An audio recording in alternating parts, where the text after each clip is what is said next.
From phishing scams to digital arrest frauds, cyber scams are becoming more common and sophisticated. Now, the Supreme Court has stepped in with a series of directions to tackle the problem. The top court has asked the Reserve Bank of India to prepare a standard operating procedure or SOP within 4 weeks for handling mule accounts. These are bank accounts used to receive and transfer money stolen through cyber fraud. The court also directed all states and union territories to fully operationalize grievance, redressal and money restoration systems so victims can report fraud and recover their money faster. It also called for the wider adoption of the E0 FIR mechanism, which generates a zero FIR for high-value cyber financial fraud complaints. The Supreme Court has also asked courts across the country to make victims aware of these mechanisms and directed authorities to speed up cases involving frozen bank accounts.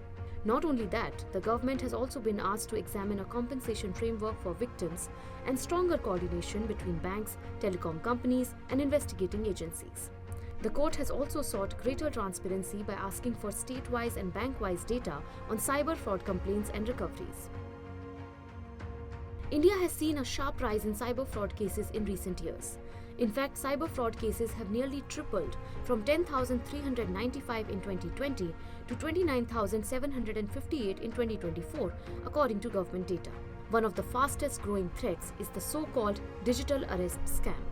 Scammers pose as police officers or government officials and threaten victims with fake legal action and pressure them into transferring money through long video calls. The stolen money is then routed through mule accounts, making it harder for investigators to trace. Interestingly, the number of reported digital arrest scams has started to decline. According to government data, complaints fell from over 1.23 lakh in 2024 to around 58,000 in 2025. Despite this, the Supreme Court said continued vigilance is essential. That's why it has proposed a range of technology-driven measures to prevent cyber fraud before it happens. The court has asked the government to explore a technological kill switch to curb digital arrest scams.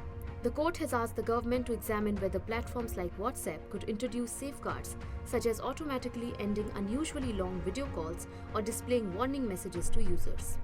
The Supreme Court wants India's response to cyber fraud to become faster, smarter, and more coordinated. If implemented, these measures could make reporting cyber fraud and recovering lost money much easier for millions of Indians.